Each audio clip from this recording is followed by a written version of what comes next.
Hey guys, what's up? It's Hope. I know it's been forever since I made a video, but I wanted to make sure and update you. I always like to do vlogs in front of our tree at Christmas time, so here I am in front of our beautiful tree. We just got it up this last weekend with the boys, and it was so much fun putting that together and getting all the ornaments on the tree, and we kind of go all out at Christmas time. So I just wanted to check in with you guys and thank you all so much for your comments on our last video, or my last video that I posted updating y'all about the adoption that we went through. It was definitely and has been just a heartbreaking process, an ordeal, and we're just trying to pray for the birth mom and just keep our options open, and we're just looking forward to fertility treatment next year. And so, how have I been doing on keto? I haven't been eating horribly. I just haven't been eating specifically on keto. And I'm hoping this change in my eating, as far as not being as strict, will kind of help in some way boost the scale, because it hasn't gone up, it hasn't gone down. I'm still stuck at like 214, but I don't know, like I'm just trying to figure out what works best for my body. So it's not like I've completely like did a 360 and I'm eating like crap, but I've definitely slacked off on keto, and I'm just trying to find a way of eating that works best for me and for my body. I'm not saying I'll never go back to keto. I'm just saying right now, I'm just trying to eat protein first, trying to make really good decisions, and trying to do the best I can to literally get through this holiday season. It's going to be really tough. Thanksgiving was really hard. And then right after that was my sister's birthday, and that was also really hard. And then I just went straight into party planning mode, because the boys' birthdays are a week apart from each other. And so we always do like this crazy big birthday. And I feel like a lot of it is just really exciting and super fun for me, like abnormally fun. We pick the theme. The boys and I sit down and look at Pinterest, and we pick the theme earlier in the summer. So we have, because their birthdays are close to Christmas, we pick our theme in the summer. So I have like a few months to get ready for the actual party. They picked a camping theme. This is actually like what I wore to the party. And they had so much fun. It was awesome. We had a ton of people here, except for it was like torrential raining outside and was freezing. Texas weather is so crazy, and I'm not sure if it's like that in other places too, but it could be like 40 one day and 80 the next. Like it's always like this. We do not have seasons where I live. I mean, we do, but we really don't. Like, we don't have a winter. We don't have a spring. It's really just sometimes fall and sometimes summer. I mean, it's just ridiculous. And so, yeah, I went into crazy party planning mode. And so we had a really awesome camping themed party, and the boys had so much fun. I love doing stuff like that, because it makes me feel like I'm a mom. Even though I'm their stepmom and I'm not their biological mom, I love being their stepmom. I love the joy and happiness and the light they bring to my life, and being able to throw them an awesome birthday party was it was so amazing, and it was an awesome opportunity for me to be able to create those amazing memories that I hope to fill their childhood with. When I was growing up, I've shared a little bit about like my childhood, but when I was growing up, it wasn't the best of times, and so we kind of bounced around a lot, and I literally do not remember having a birthday party when I was little. And so I don't remember one at all. Like, I don't remember ever having a birthday cake. I just don't. And I'm not saying that to make people sad or feel sorry for me. I'm just saying that's what our reality was.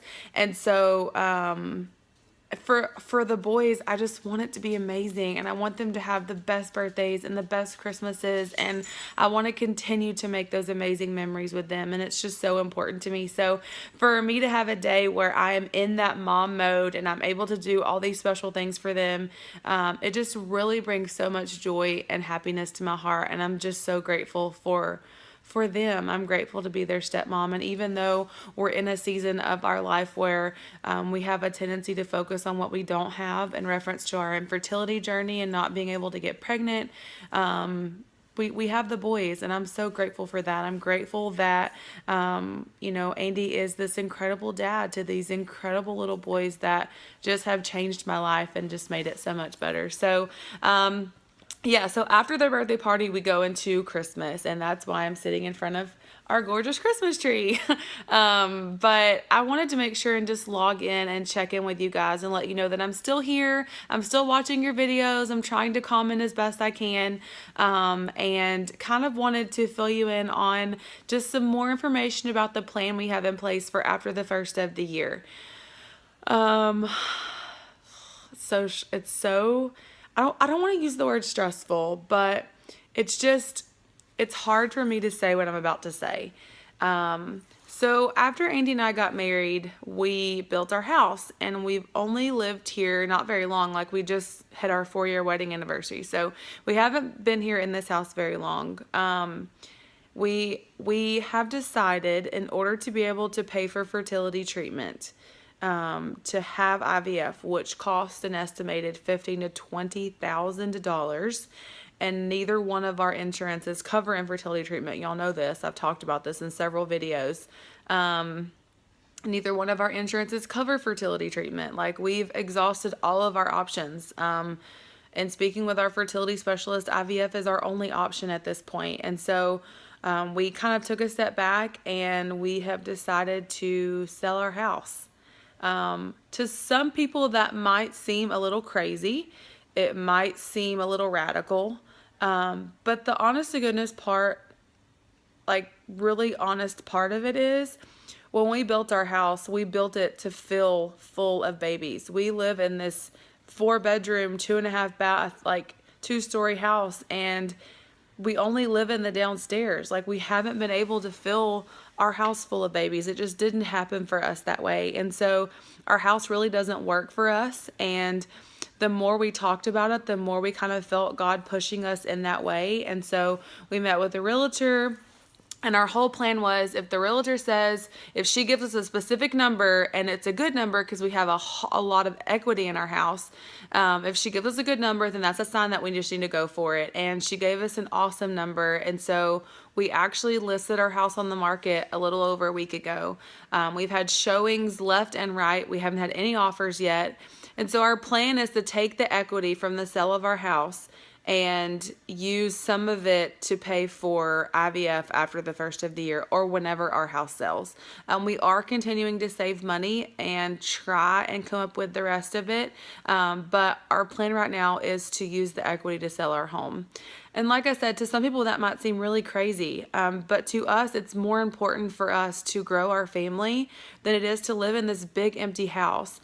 After my mom passed away earlier this year, I really took a huge step back and started looking at all of these things around me.